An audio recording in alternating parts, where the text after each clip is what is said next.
the obsolete structural replacement of obsolete meters and so on. A situation whereby a disco will say, oh, your meter is 40 years or it's obsolete, it's due for replacement, and now put the customer on estimated or cap bill. So we did a consultation. The inputs from the consultation have been duly reviewed, and the regulation, the final draft, is almost ready, and that will be approved in few weeks, which we believe that will further improve the customer services by the utility. So one other thing has to do with the commencement of the implementation or performance improvement plan of the distribution companies. I'm sure that majority of us were aware of the initiative of the commission around the performance improvement plan, which the discos were asked to prepare, which they did, was reviewed. And last year we commenced the implementation in terms of targeted investments, with also support from loan from CBN, intervention concessionary loan from CBN as directed by the federal government. So we commenced the implementation, and we believe that very soon the customer will definitely be seeing the impact.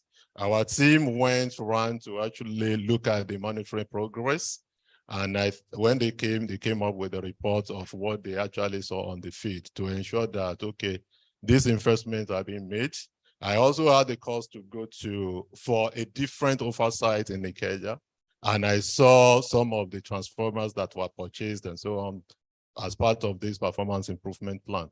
So there are a lot of initiatives. And apart from that, I think through the regulatory interaction and directive, currently you can have your phone on top. On my mobile phone, I can just sit down here and know how much energy is being generated by all the power plants we have in the country through the IoT meter deployment by TCN based on the directive of the commission.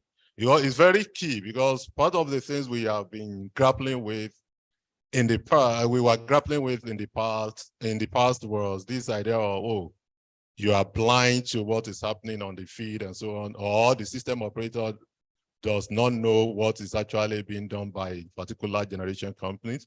But through the investment in IoT meters, they can actually see on continuous basis what is Egme power plant generating and what is the Regu power plant generating and so on and so forth. It's part of the initiative towards ensuring improvement in the performance of the sector. Maybe I will stop here because I believe more questions will be asked as we go on, and more explanation will be made. Thank you. Thank you very much. I think that's really, even I heard things I hadn't heard before. That's really enlightening. Thank you. I'm just going to speak to some of the things that you mentioned. It's obvious that stakeholder management is increasingly key in terms of taking the sector forward. And we've seen that with some of what you've said with respect to the fact that other external issues such as gas supply have become an issue. And I think for a long time, the gas suppliers had been clamoring, you know, to kind of be at the table and be part of these discussions. And it always seems like they're at the periphery.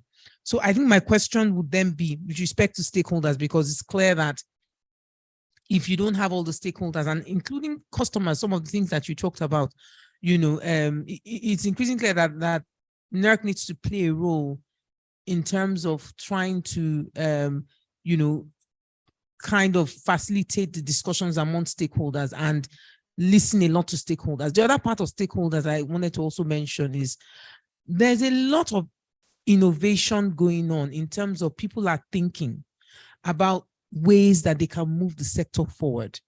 And I'm talking about people in the private sector and the DFI community. And I know that, and I'm sure more people here know that there's been a lot of work done by DFI community. And I know that some of that work has come to NERC directly, So in terms of stakeholder management, how are you seeing now? We are looking back to go forward. How is the commission looking at this, and how this can be, an integral part of what you do to actually take the sector forward? Okay, thank you so much. I think to some extent, the commission has actually been meeting with the stakeholders, because each time we do consultation, of course, on a certain issue, we go publicly discuss with people, then also put a consultation paper on the website and so on.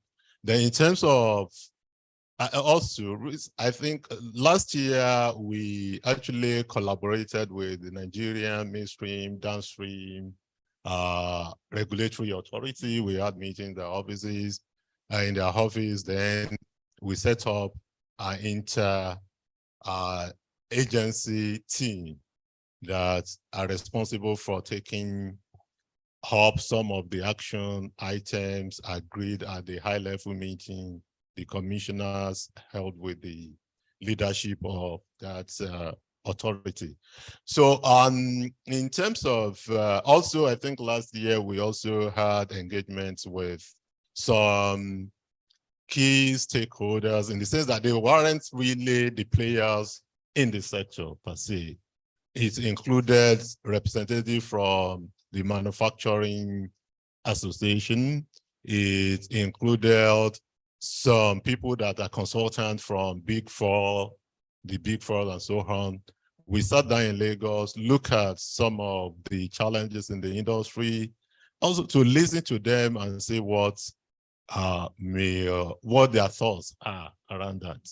Then I believe on the issue of with DFID, we have relationship with a number of them. As we speak, there is even a support on one of the portion of data gathering system the commission is working on, which is currently being supported by African Development Bank. We have relationship with the World Bank.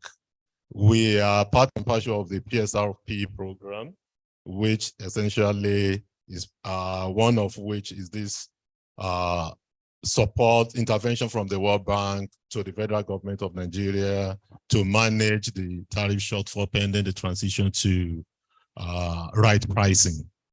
So, and in terms of also investors, people do come to say we are interested in investing in the sector, largely at the generation level.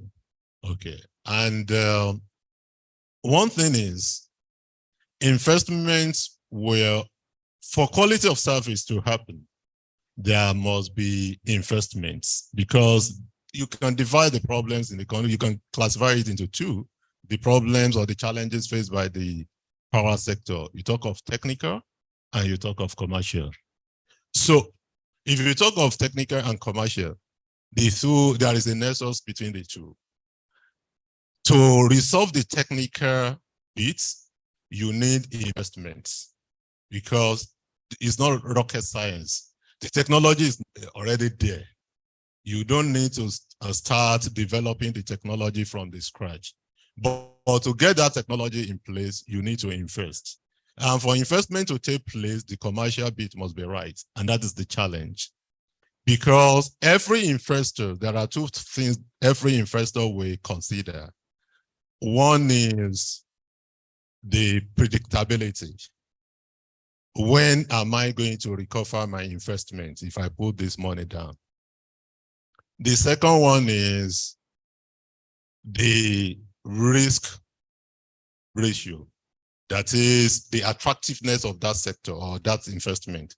One, predictability, when am I going to recover my money? The other one is attractiveness. Is this sector attractive, or is this business attractive relative to elsewhere where I can put my money or take my money to? So those are the two things, and we need to get it right. Otherwise, the level of investment that will come will be very, very slow. And it is what it is. But sometimes I draw, what's it called, some sort of experience from the telecoms sector. Today, to some extent, we are not doing perfectly because look at data, people will say they don't know what is even chopping their data in Nigeria and so on and so forth. Then sometimes you call there are problems and so on. But compared to some other sectors, they are doing well. But when you look at how they started, the development in the telecom sector, the investment wasn't made overnight. It was a kind of selective investment. Select Lagos, Port Harcourt, Abuja, what is the price this high? But because the sector was attractive, the recovery of investment was predictable. After 6 months, banks were running after them to say, come and take loan. It will be very difficult today to see any bank running after our utilities to come and take loan because they will look at the numbers. Okay, how right is the price? What does your book look like? And so on and so forth. It is something that, of course, as a person, we may not really want, but to attract investment, we need to do the right thing. Thank you. Thank you. I think it's refreshing to hear from one of our commissioners at NERC say this. So what we now need to follow this is now what would make the sector move forward and bankability. And I think it's very refreshing to hear you say this, how important investment is. My other question, just in response to what you said before we go into, because now we're talking about money, is about the gas supply securitization fund. Just a little bit more clarity on what it entails, and now are you like paying 100% of gas bills? Okay, thank you so much. The gas securitization fund was just a fund set up, being managed by MBET, Nigeria Bulk Electricity Trading PLC, because MBET has contracts with the DISCOs and also has contracts with the GENCO.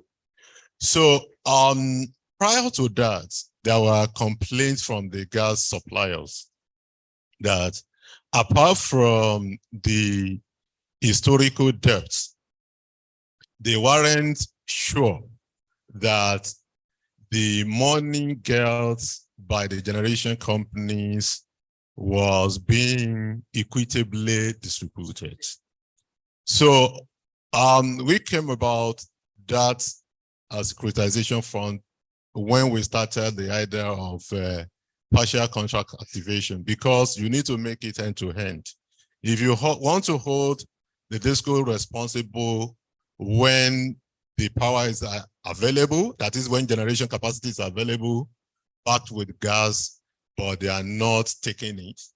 You also need to ensure that if you want to hold them responsible, you also need to ensure that you hold the other side of the value chain also responsible. That, okay, make sure that this capacity you have contracted is available all the time, both mechanically and backed with gas. Because you can have mechanical availability of a plant, but you don't have the gas to run it. So we now came up with that fund to ensure that if the plant is available mechanically, you also don't have the problem of gas as a result of the suspicion of not being paid equitably. So we size up the volume of gas required to meet the initial targets of 5,000 megawatts, both thermal and the hydro. So when we size it up, we work with MBET, GSCN, even the generation companies, because many companies will always complain that, look, the challenge I have is actually gas. My plant is available. Of course, that also, during the course of partial contract activation, there were some revelations that also came up. So the way and we want the, what's it called, the fund to be sustainable. So sustainability in the sense that if we continue, and that is one thing I need to mention, if we have to continue to depend on government to support the sector and so on, it's not sustainable. The market, we have to get to a point where the market can take care of itself. So we look at the money available to embed, say, okay, put the initial seed fund into it. But on monthly basis, this fund will have to be revolved using revolving fund, a kind of revolving fund using the market remittance. So embed works with GACN to ensure that all the gas every month, there are invoices checked by embed, double checked by GACN, which is also a government agency in the gas sector. And GACN is responsible for the settlement of gas suppliers. Of course, we have two groups.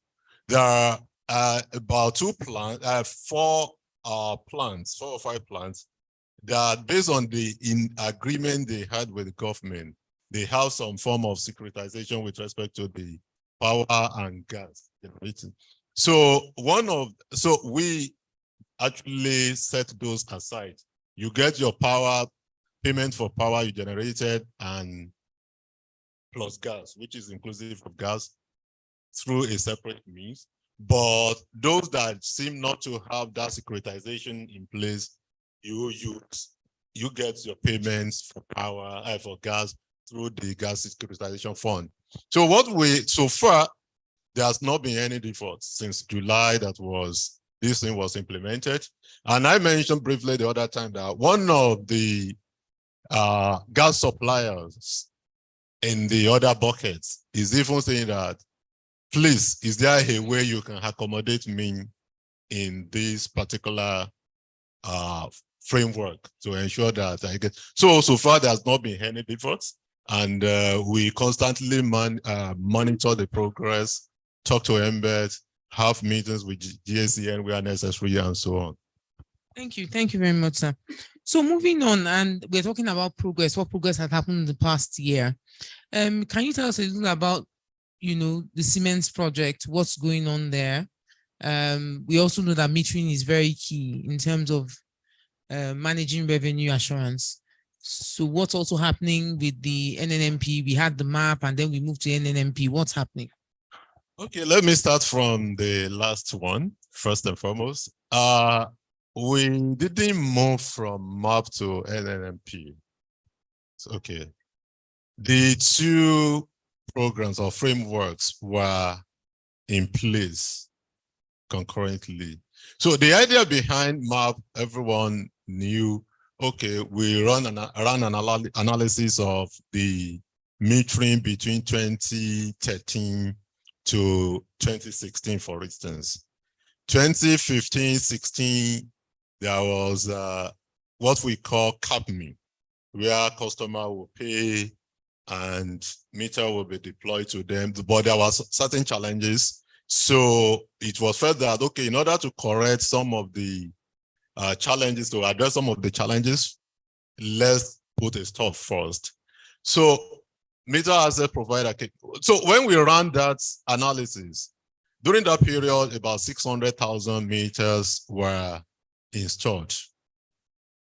And out of those 600,000 meters, 400,000 plus were from the CAPME. So I do tell people that CAPME was never a failure, even though you could say there were challenges, because if you look at the period and about 60% of the meter rollout during that period was as a result, was through that program.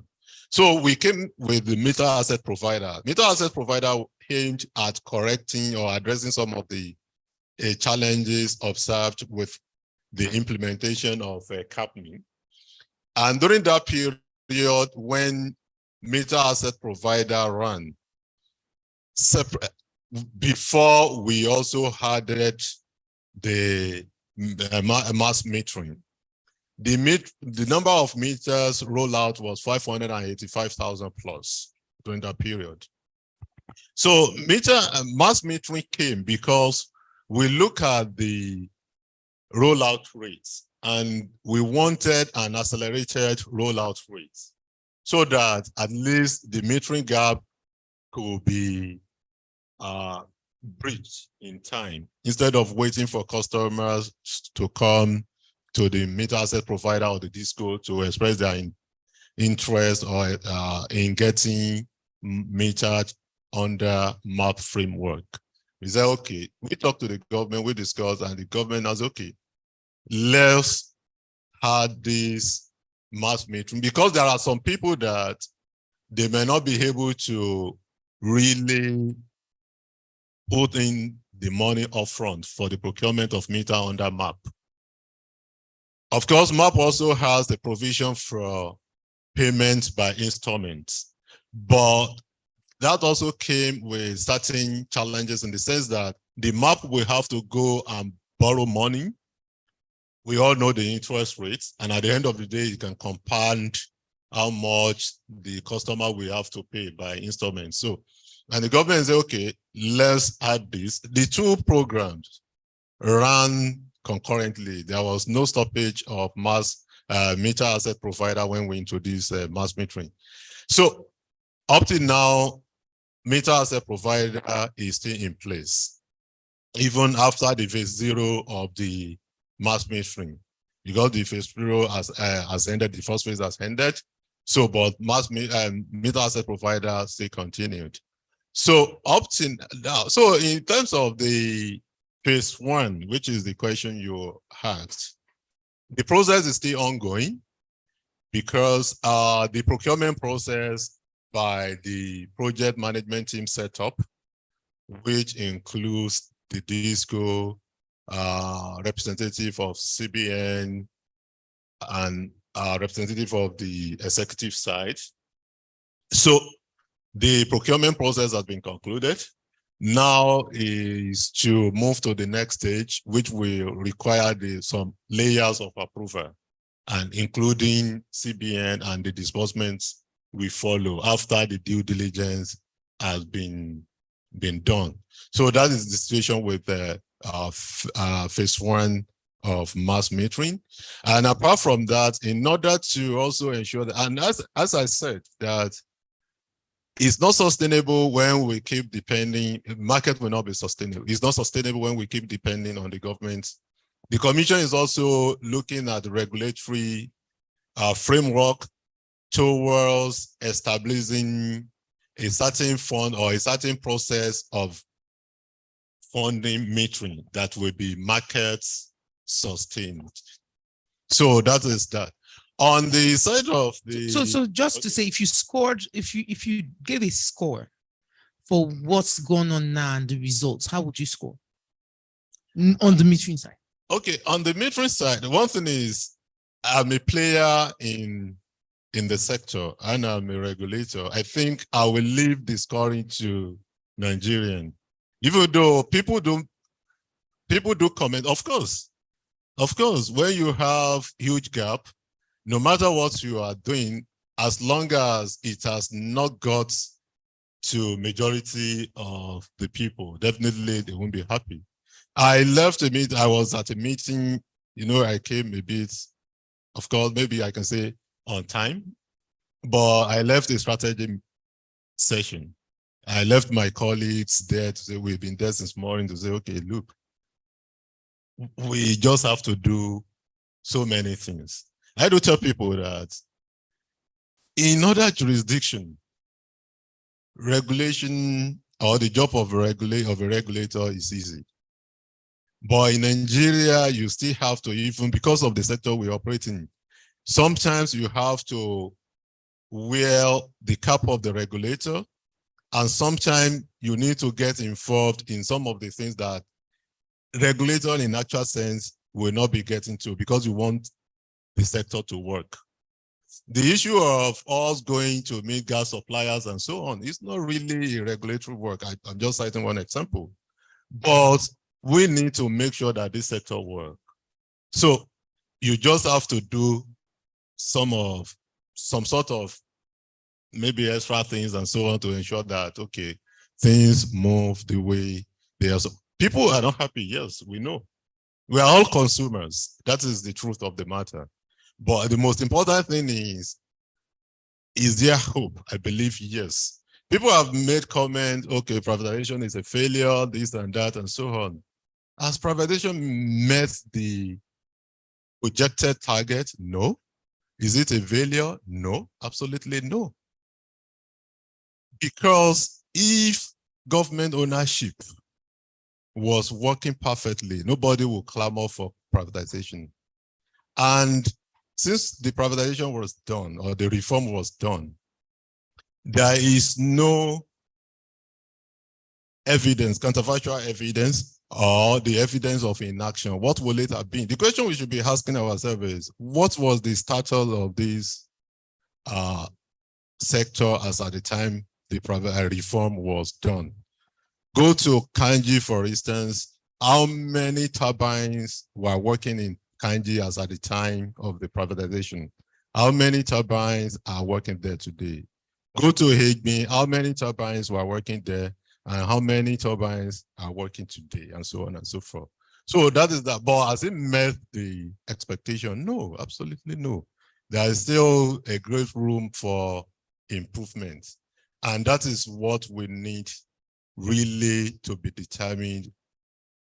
We just have to be determined in achieving the objective. And I believe all of us have a role to play. I won't bore you much unless there is a question about expanding further on this. So I don't know if I can jump into the Siemens project. Siemens, okay. Yes, please. I may not be able to talk completely on the Siemens project, but I will talk about what I know from the regulatory seats. Yeah, Siemens project, of course, we know how it was conceived by the government. It's a laudable idea, government to government, and so on. And what we actually insisted from the regulator, from us, was initial scoping. We said, oh no, there was a need for the initial scoping to be reviewed.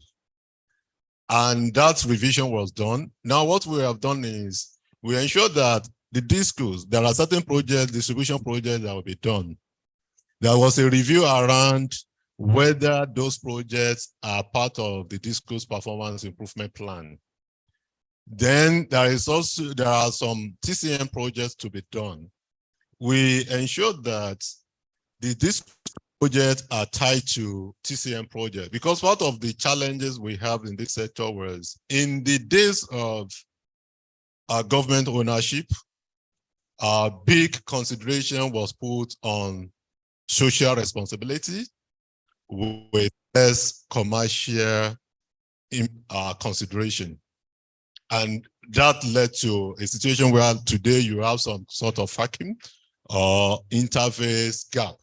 That is the interface between TCN and DISCO. You can have some places where DISCO believe are viable, but TCN doesn't have enough capacity. You have some places TCN has enough capacity. DISCO don't believe that, okay, this place is viable enough, or their capacity, the place is viable, but their capacity is low.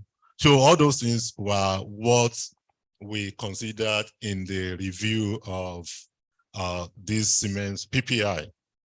So we've done that from our own part, and I think currently there is a review at the board level, that is the Siemens FGN PowerCo, both operationally and I think at the high level, the board level and so on, about the pricing, because it's important we also get the pricing right, because eventually it's a loan, it's not a grant. And I think it's been, because what we also advised was, this is a regulatory business. Eventually, whatever investment that is made, we have to be bound by the customers eventually, because it goes into the tariff because of recovery issued and so on. So we need to get value for money, and that review is being done. So when they're finished, based on the extant rules, they are supposed to now send to the commission for commission's review and approval before the final things. As of today, I can say clearly that nothing has been drawn from the loan. That is it, because a lot of technical work is being done currently. So the government has not drawn on the loan. I don't know, maybe It has been added by the media as part of the loan Nigeria is holding on some as but the government has not drawn on the loan. The little intervention that has taken place under managed by the FGM Power Co has to do with the little cash the government could put in place. So that is that I can say on cement project. Thanks. Thank you very much, Dr. Sini. That's also a very good update, and in terms of enlightening the public, as in for people to really understand, what the cement project is about and where it is. I'm going to move a little bit from the grid and go to off-grid, because it's all about increasing energy access, whether we're talking about what the grid can do or what's going on in the grid, which is very important for us to industrialize as a nation and for economic development. But then access to energy is also very key for economic development, even for people who are below the grid. So I wanted to talk a little bit about that, then we will come back to the grid in some form. So what are the regulators' plans? I know that a lot has been done, in the off-grid space. Nigeria has one of the best mini-grid regulations, for example, if you look at across Africa, and we've seen an increase. There's a lot going on in the off-grid space, so much, and I'm sure even from where you sit, I'm sure you are seeing a lot of activity. And I think that we are barely scratching the surface. We are seeing a lot of money going, whether it's World Bank money, whether it's money coming from private or institutional investors. But what are you, from a regulatory perspective, where you sit, looking at in terms of how we can scale up? Because we are really barely scratching. The deficit is wide. So in going forward, what is NERC looking at in terms of how we can remove any hurdles to scale on the off-grid space? Okay, thank you so much. As you rightly said, the off-grid space, a lot is going on, but as said, there is still a wider room for improvements. The Commission's responsibility, one of the Commission's responsibility has to do with improvements in access to electricity. Yeah, if you look at the HATs, that is promoting access to electricity. And whether we like it or not, there are some places that may be better covered with off-grid electricity provision. Maybe because they are remote areas and so on and so forth. So as you rightly said, we have the regulation that was approved in 2017. We call it Mini Grid Regulation of 2016. And it has been adjudged, as you said, the best in Africa. But we didn't sit at that. Last year, we did some consultation on the review of mini grid regulations. One of the focus areas has to do with portfolio management, because some grid developers have come and said, oh, currently the regulation appears not to have made a provision for portfolio management. A situation whereby maybe one developer in this area, you want to have a number of mini grid, because mini grid, the approval process is very light, and also determination of tariff could be you use the model which is available online, or you negotiate. So in that model appears not to have provided for this portfolio development and so on. That's one of the areas of consultation that was done last year. But when we look at the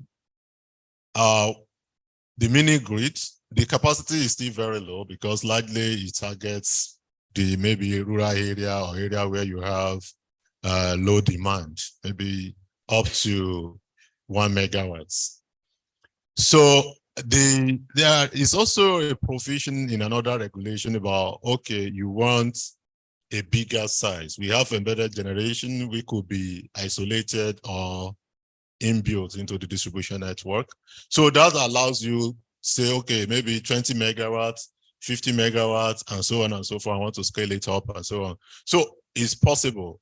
And I think we've also issued approval for a number of, let's say, captive upgrade kind of for some companies providing solar power for some industry.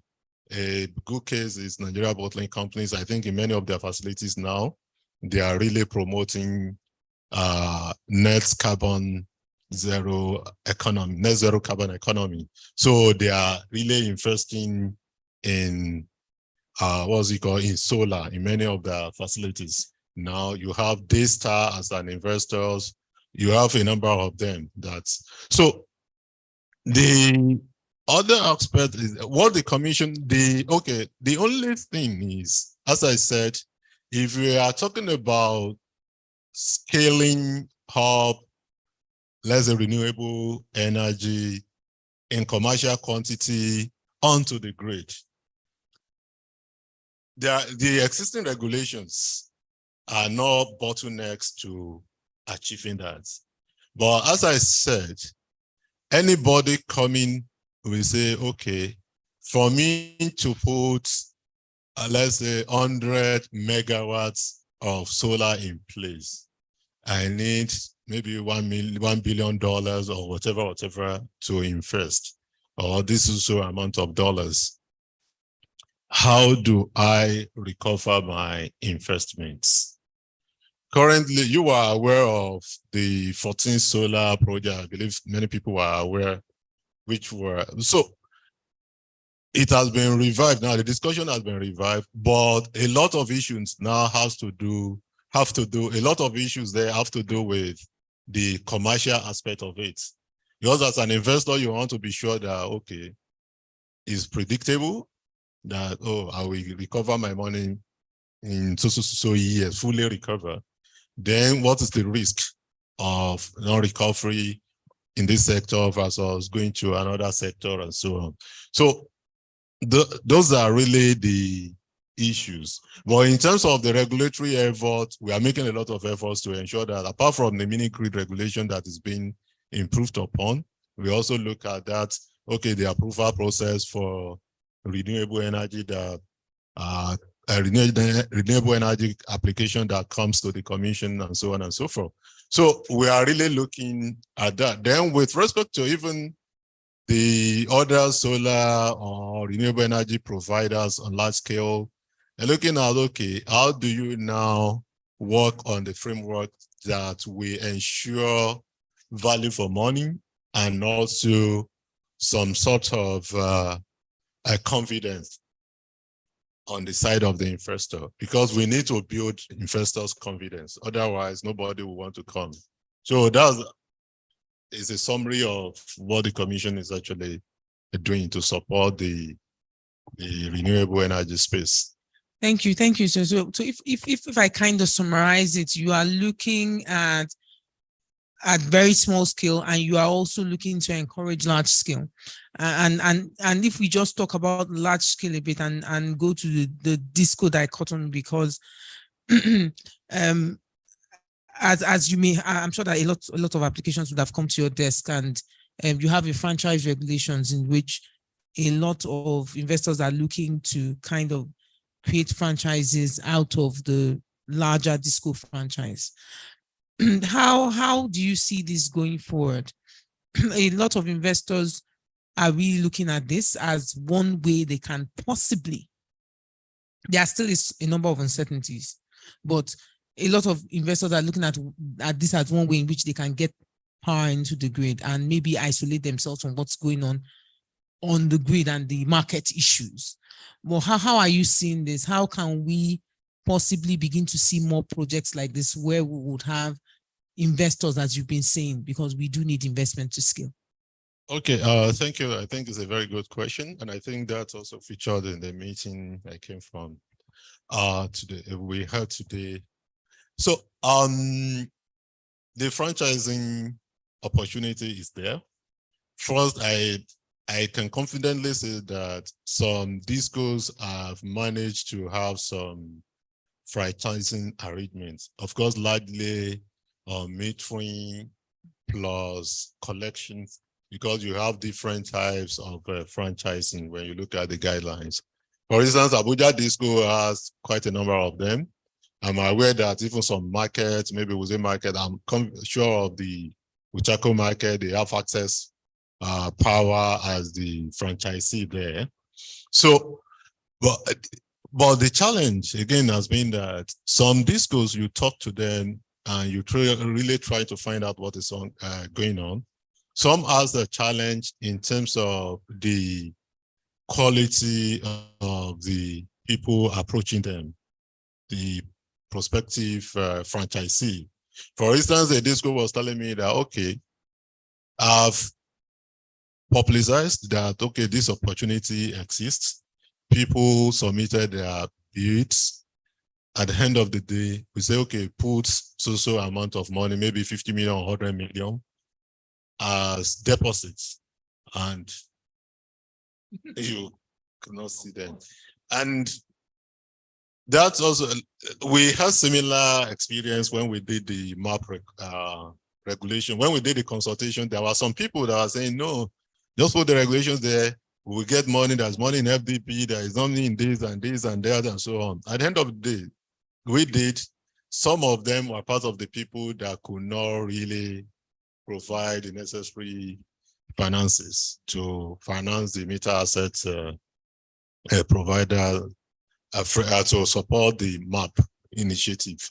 So the part of what we are really looking at is, because the commission is actually trying to transition the sector into bilateral contracting space to ensure that we begin to reduce the burden on embeds. And by design, embed is supposed to be a transition agency or company.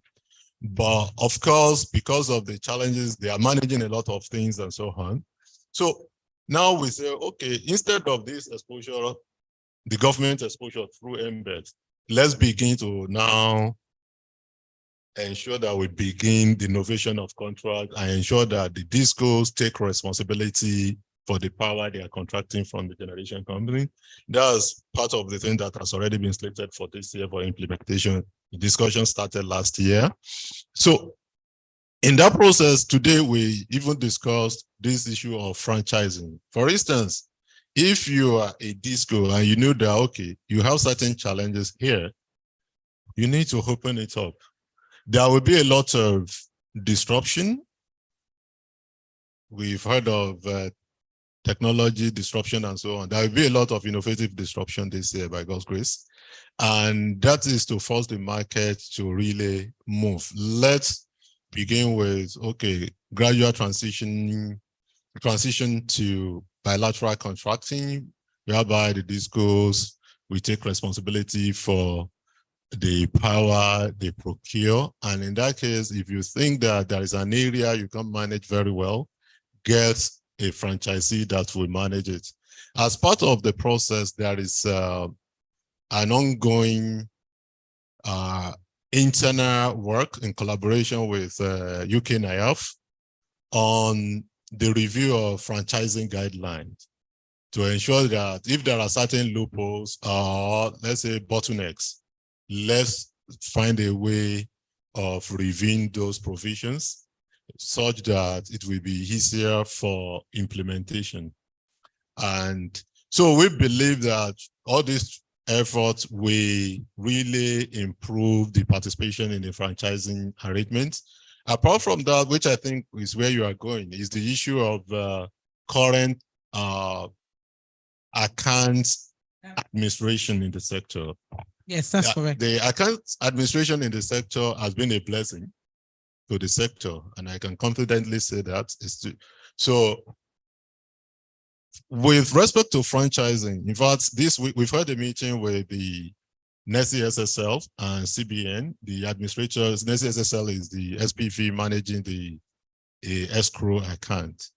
We've had several meetings with them, and we are having another meeting on Friday to discuss this issue of, okay, with franchising, some people may be afraid of, okay, their money or the payment from the customer coming upstream, and because of the lag, or they are afraid that if the money is released to the disco directly, the disco may not give them what is due to them, and so on and so forth.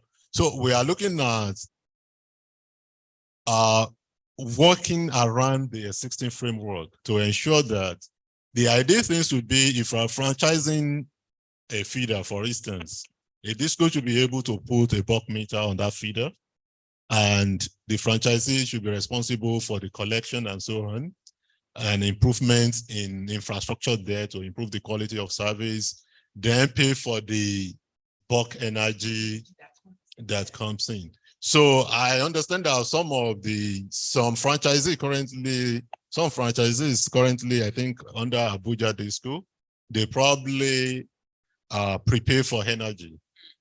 So buy in bulk, then manage the collection and so on and so forth. And that they are not affected by the central administration, account administration. So, but we are looking at that to ensure that we actually attract more people. We don't want a situation whereby the central administration of accounts that has really contributed to the improvement in the performance of the sector will now be what's it called, a bottleneck for these people coming in.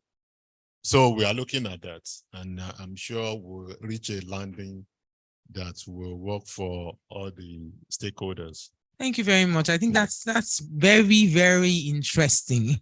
That's very interesting. And we do look forward to seeing how that will pan out, because it's definitely going to open up the sector. I want to come to the audience and take questions. Not sure how we're going to do this. Yeah, okay, we have one question here. Am I going to have someone, okay, a few questions. Am I going to have someone go around with the mic? Okay, so we already have questions. There's a gentleman here, another gentleman here, another gentleman there, another gentleman behind. So let's start with him. Questions, please, as much as possible, and introduce yourself. Thank you. Good evening. The name is Chinedu Onyebola. Just two quick ones. One is, you had mentioned earlier about the metering shortfall. What really is the problem with these two policy tracks that you've chosen, the mass metering and the meter access provider? In a sense that, is it that the vetting process or the procurement process for the maps were not adequately done? Is it that, well, just give us better clarity on what the problems and issues with that metering was. And then recently, we all know that there was a tariff increase. What were the justifications around that? I'm not sure if NEC has come out to confirm the tariff increase. What were the justification for that tariff increase? Thank you. We'll take the gentleman here, and then I'll get our speaker to answer those two questions, then we'll come back. My name is Mubarak Umar. Please, I want to know about this service reflective tariff. Is it a temporary arrangement or permanent arrangement? Because I feel majority of Nigerians are deprived of access to electricity, because you just decide to allocate 4 hours to a particular community non-stop, and sometimes they get less than that. You understand? I think now, if you want to rent a house or build a house, you need to start thinking of which band is that location. And sometimes, if collection goes down, the disco decide to change the band from band A to B. So I just want to know. Thank you. Thank you. Thank you.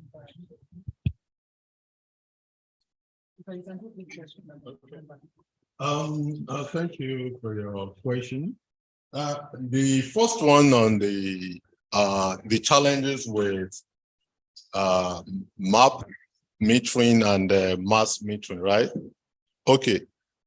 As I search, the idea behind, I think I've explained the idea behind meter access provider map metering. So the map metering, as I said, there are different types. One of which is upfront payments. You apply, the disco carries out the technical readiness of the property. Then they advise you to go and pay. You pay the bring meters, and so the regulations provide for 10 working days after you've been advised to pay. The second option is pay by installments. That is, okay, you apply, you pay by installment and so on. There is a big challenge with that because it means that the meter asset provider will need to go and borrow money to finance the meter before recovery. The challenge behind the challenge with that has to do with access to financing and at what rates, because we know assets, rates, and tenor. Let me put it, those are the three things. Because if you have access, you go to a bank, they look at your book and so on. Okay, you are good to go. The other thing is at what rates? You know what the interest rate is. You now need to now look at it and say, okay, how much will that translate into for a customer that is financing eventually? Then apart from that, the tenor of the loan. How many commercial banks can give a long-term financing? That appears to be a challenge for that one. But with the upfront payments, the challenge you can think of that the experience of some of the customers, I think is not substantial based on the feedback that we have gotten, was that, okay, sometimes there is a delay between the application is made and when the technical review is done. So even though the regulations didn't provide for the period for the technical review, that is the timeline. So what now happened is that customers feel that, oh, I apply today, maybe it takes 15 days or 20 days or thereabout before they come to do the technical review of my area. What does that technical review entail is, first, they need to look at the way the network is, your 400-volt line. How does it look like in terms of the wire you use to connect the pole onto your house? They need to also certify that is the wire they can put meter on, that the meter will not get burnt and so on and so on. But the time it takes, I think that's probably the challenge. In terms of when you are advised to pay and when the meter is deployed, to a very large, I think to a very significant percentage, the compliance has been very, very good based on the feedback, unless people don't. Not all the time, sir. And that's why I didn't say 100%. You know, I didn't say 100%. I was careful. I said the percentage has been very, very good. So that is with the map. With the mass metering, of course, the first phase was done, which was tag phase 0. The second phase is what we explained about the procurement process.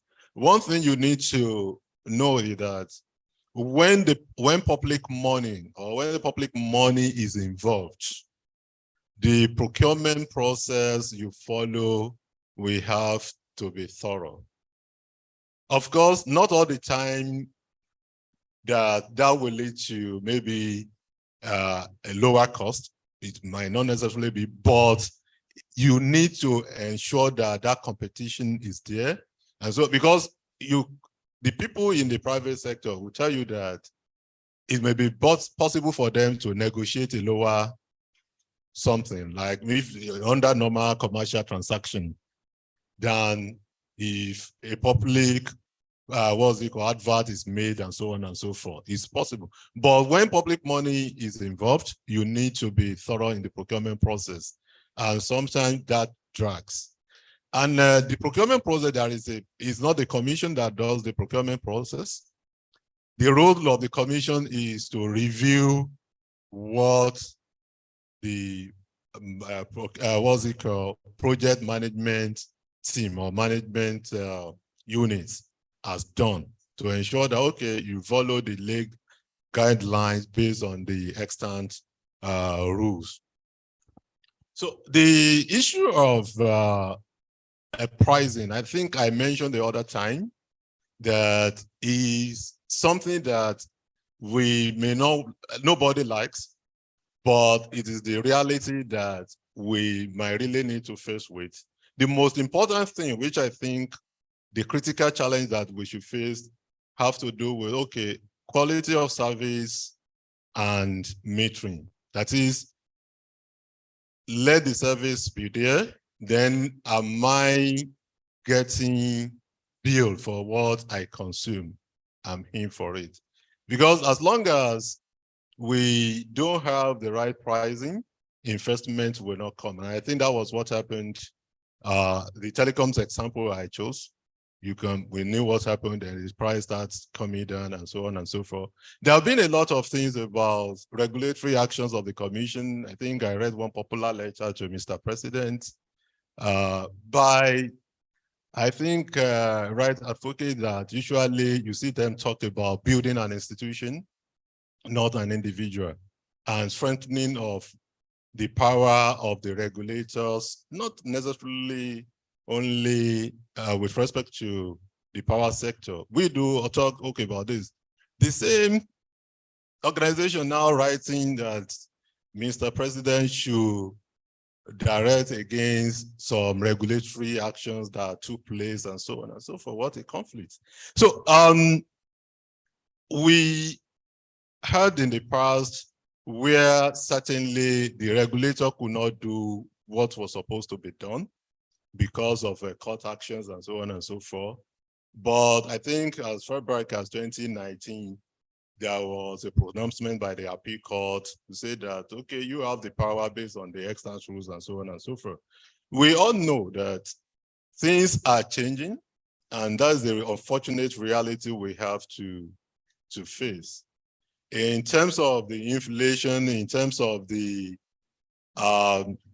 inflation, in terms of forex and so on and so forth, we are all affected, and that is the reality of the day that we need to really look at.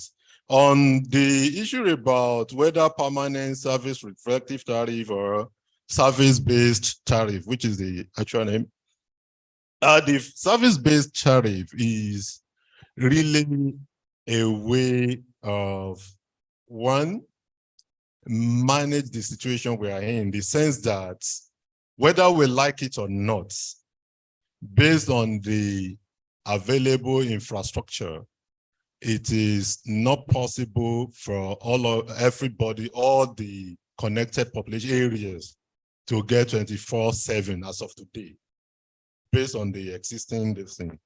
So what we now need to do is to borrow from, I use telecom, there are differences between telecoms and power, but you can borrow something from them that, okay, in was it 20,000 when they came? The investment they made actually was, okay, let me face Lagos, face this and so on and so forth. So what led to the service-based tariff was, we evaluate the existing infrastructure. You will agree with me, and as you rightly said, there are some places they have better infrastructure, even right from NEPA, PACN days, and even with the operation of the current owners and managers of the disco. That is not limited to them, because even the TCN has they have adequate capacity in some places than some other places. So what we did was to say that, okay, if you have capacity here to deliver this, both TCN and disco, you can deliver 16 hours at least. You can deliver 20 hours at least. Why can't you now make sure that this area, they get this service based on this tariff and so on? The idea was, of course, we need to know that getting, I will talk as a researcher now, but I'm sure you may not be able to delineate the two, me as a researcher and me as a regulator. But what I want to talk about is that there is really no, if you get 4 hours, for instance, and you consume per kilowatt hour, a kilowatt hour you get through 4 hours, the cost of getting it to your house is not necessarily different from the kilowatt hour consumed by somebody getting 20 hours. But the idea is you that is getting less hours, you may likely have to spend more on the alternative generation, which is diesel. So why should you be paying the same thing as somebody that get 20 hours? That was just the idea, to ensure that is equitable in some way. And the idea is there will be progress. There will be progress, not that, okay, this area is getting 4 hours and it has to be permanently on 4 hours. No, there will be progress as more investment is made. And that's why each time there is always a provision in the orders of the commission about migration of customers. As investment is made and quality improvement in quality of service is guaranteed, the customer can be moved. So, but it has to be gradual, because even if you have all the money today, you can't get all those investments made overnight. So to your question, is not a permanent, as in that 4 hours or 6 hours being, because the aspiration is for everybody to get 24/7. But because of the existing infrastructure, it may not happen overnight. So we now say, okay, let's take it gradually and so on, and also be fair to customers. Of course, there are some challenges with respect to, okay, on the upstream, because if you have problem with gas, of course, Disco is the interface, and I pity them sometimes because they bear the burden of something that happens even with this end, or even something that happened in a different sector. Oil and gas is a different sector from power, but power depends on gas from oil and gas. So if there is a problem in the oil and gas sector, it will affect the power sector, but this goes as the interface, we bear the brunt. So to your question, the band is not supposed to be permanent. Nobody is supposed to be on 4 hours. Everybody deserves to be on 24/7. Thank you. Thank you very much, sir. I will take a few questions. There's a gentleman at the back had raised his hand earlier. There's no lady. Oh, I'll take the other man in glasses, and I think that will be it because we have to end. So yeah. So they both are wearing glasses. The man behind and then the gentleman here. Thank you. Good evening, Doctor. My name is Alex. My question is, the eligible cost of regulation 2017 by the regulator is a very good one, and we've seen that many discos, as you said, it continue to bear the brunt. Sometime, I think 2 years ago, the regulator wrote to TCI to stop bilateral transactions.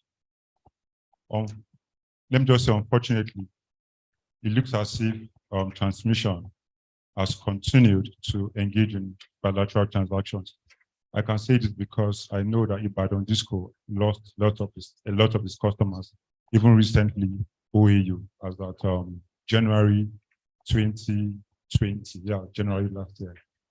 I just want to ask the Vice Chairman, what is the regulator doing regarding this? And is it that the regulator does not care about the discourse and how to survive? Thank you very much.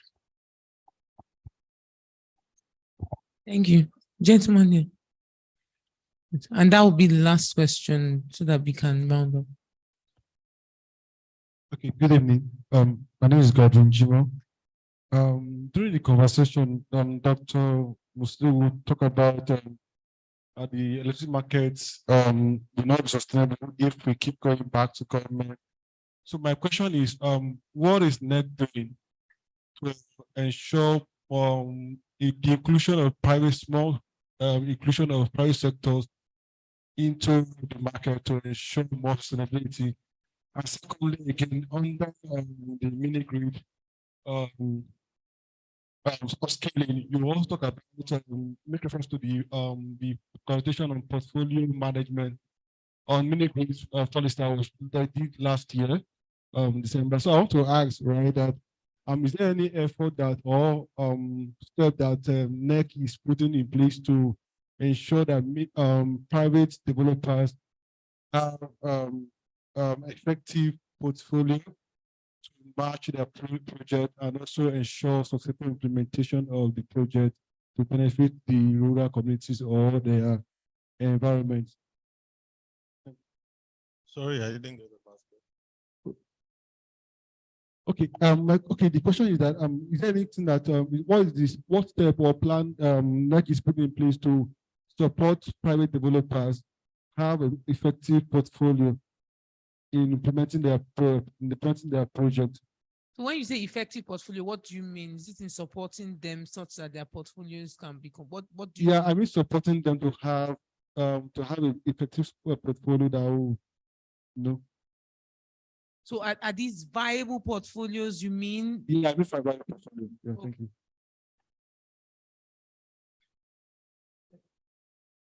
We attempt, but if I didn't get it, maybe I think it's just saying that in what way can the regulator help to ensure that developers actually have, and I think sometimes this is related to data, to help them such that they can find the more viable, probably viable sites, to be able to ramp up. If do I communicate what you're trying to? Yes. Should I go ahead? Yes. Okay. The first one on the letter with respect to the eligible customer regulation 2017. Yes, we wrote a letter and the letter was clear. And I think at the function organized by Electricity Hub, even though not this room, I think in the next Power's office, then I addressed that issue of that letter when I appear with the secretary of the Manufacturer Association of Nigeria. So the letter was quite clear. Stop all unauthorized eligible customer transaction that was being reported by the market, or recognized by the market operator. So, and in doing that, yeah, that letter went out and the market operator gave an indication of the willingness to comply. Usual thing, somebody went to court. I think one of the eligible customers went to court and ex parte injunction was granted by a judge.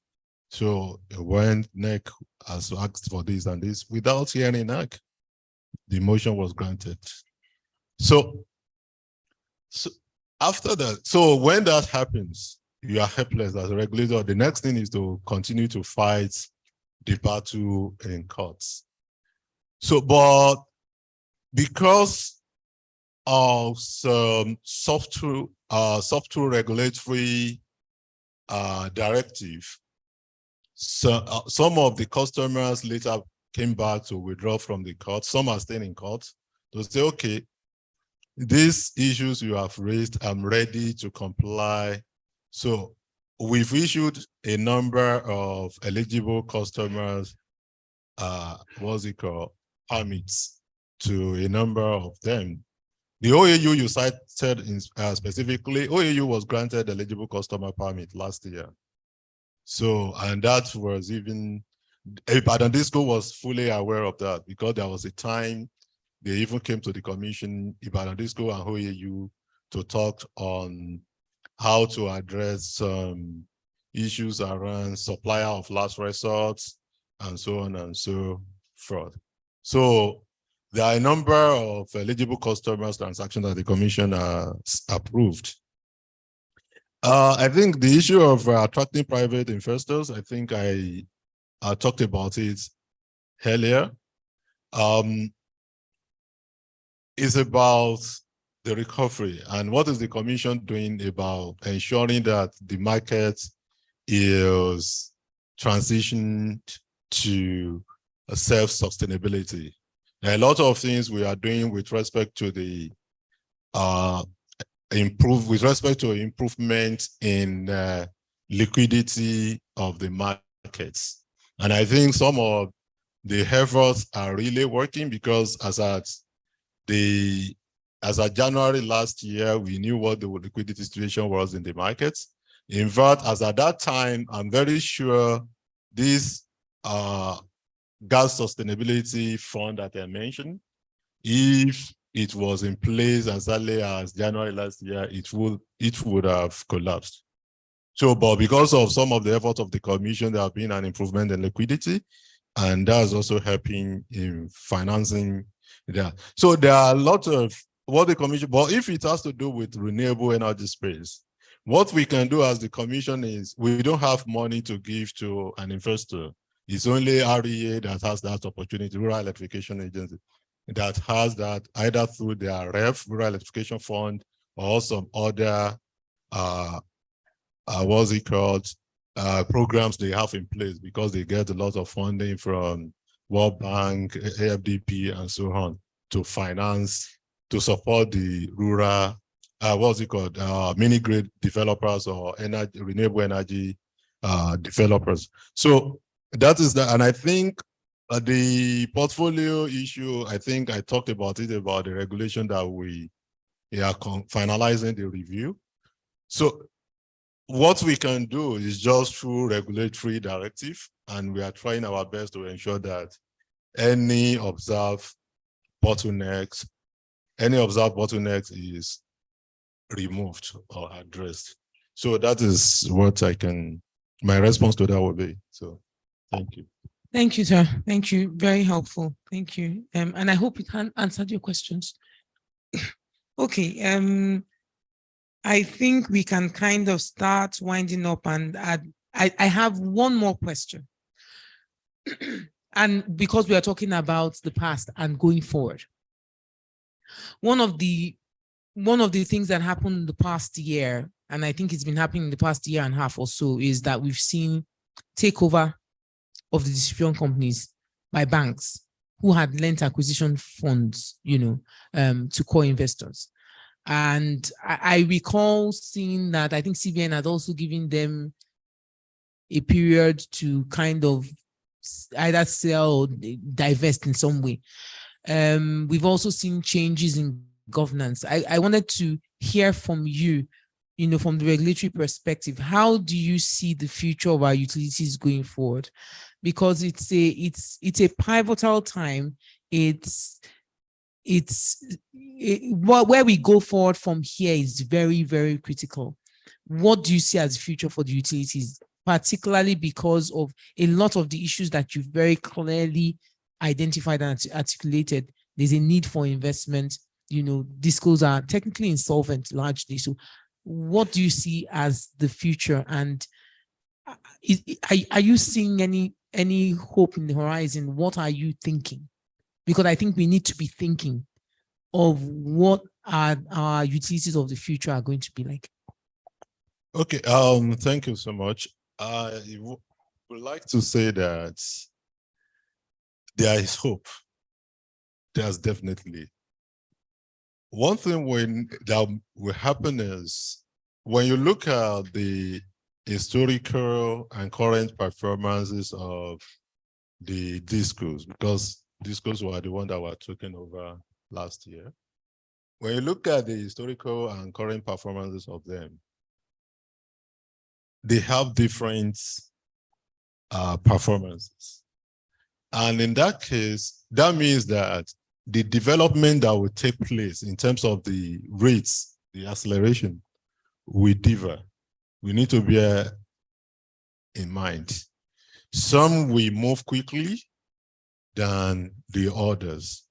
And it was that kind of performance that led to some of the restructuring that took place where the banks took over some of the discos to manage them for some time. It's not that the banks will continue to manage. In fact, initially they were given 6 months to conclude the process of reselling the utility to another investors. So the process is ongoing with the Bureau of Public Enterprises working with the current receivers because those companies went into receivership. So the future is, one, it will go back to private investors. And if it goes back to them, there will be more, first and foremost, more due diligence will happen. We saw what happened in Yola. There was more due diligence before new investor took over Yola. And that gives them the opportunity to really assess the situation and be able to plan with the necessary capital, proposed capital injection. So similar thing will happen. Then, as we talked about the franchising, most likely we have more of investors not having the capability of managing an entire utility, but taking some of the franchising, some of the areas under franchising arrangement. So that will definitely happen. I think one of the challenges we have with the reform or the privatization was the due diligence wasn't sound because of certain situations. And I think one, there were both argument for and argument against. There were agitations by some stakeholders, including the labor union and so on and so forth, because I could recall somebody who happened to be a staff at the time, about a year or thereabout, told me that when some of the investors wanted to come to I think Kanji, so they didn't allow them in, blah, blah, blah, and so on and so forth. And that probably also accounted for the reason we couldn't attract the likes of Energy de France or Hihon Energy and so on and so forth. But I believe, personally, there is hope. We just have to do what is right. Both the regulators, the consumers, because today you have many people bypassing their meters and so on. People talk of no meters, they get meters, they bypass it. And you come back to now blame the disco that they are not giving you supply. If the revenue is not there, you bypass the meter, you consume the energy, disco is struggling to pay for the energy. There is no way. If you are doing a business and somebody stole from me to the extent that you can't even pay for the one you said. So we are all, I think we all have one blame that one, in one way or the other. The operators, including the regulators, the customer, the consumers, the government, the judiciary, the politicians, and so on. If you look at it critically, there will be one thing or the other you will assign to every stakeholder. And if we really want it to work, we all need to do what is right. That is that. As within the law, we continue to try our best to operate within the law based on the abstract, the regulation, extant rules, and so on and so forth, to do our best to ensure that the market is put on the right track to ensure sustainability, improvement in quality of service, and so on. So thanks. Thank you very much. I think this was a very good closing remark by the commissioner. Can we give him a round of applause? I think he's done really, really well in terms of giving an account of where the where the regulator is, and understanding, a clear understanding of the issues and appreciation of the issues, and how we can move forward. We've heard a number of things here today that have been interesting. The move to bilateral markets, which appears to be quite deliberate, and he said we should expect innovative market disruptions. We are now clear that, franchising is going to be encouraged. We are clear that renewable energy is something that's embraced by the Commission, and they will, as much as possible, help to incentivize, projects both at smaller levels and at larger levels. We've heard about what is being done to securitize gas, which is also very interesting. So I think even though we are not seeing the power molecules flowing through equally as we have hoped to, I think that we're making some progress in terms of the fundamental changes that need to happen, and we are looking forward to more, and we should continue to encourage NERC. I hope that NERC would have all the capacity that they need, to move these things forward. So thank you very much. Thank you very much, Dr. Hosseini, for your time. Thank you for taking the time to be, very clear, and very transparent with what's going on in the sector. Thank you. And I hope it's been informative for you here and for those online. Thank you very much. I think we'll hand over now to the Electricity Hub. Thank you.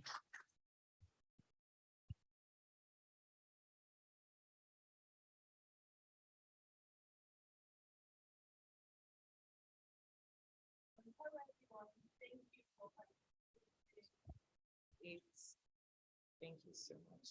Hello, everyone. Thank you for participating in 78's Power Dialogue. We are very excited for you to be part of this discussion, because I'm sure a lot of us have gained clarity on so many questions that have brought thoughts to our head on what to do and how to go about it, policy reforms, and so many other things. We would like to appreciate Dr. Musiliu, the Vice Chair NERC, and Mrs. Dolakwa Kukoyi, the Managing Partner at Detail Commercial Solicitors.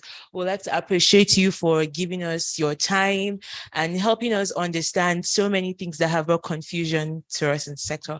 We'd also like to recognize special people that have come from far and wide, like the Benin Discos, representatives from Ahmadu Bello University, Energy Mera, Russia, representative from the Kogi State government. We are so pleased to have you here today. We would like to bring your attention to our social medias. We would like you to follow us on social media. We're also open to partnerships and sponsorship. You could subscribe to our daily newsletter, the Electricity Hub. You find it on our website, where you get daily information on the current happenings in the sector. And as a token of appreciation, we have refreshments at the back. So before you go, we'd like you to stop over at the table there and have something. So yes, so thank you so much for your time, and we wish you a safe trip back home. Good night, everybody. Thank you.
That energy. Give me one time, baby. Give me one time.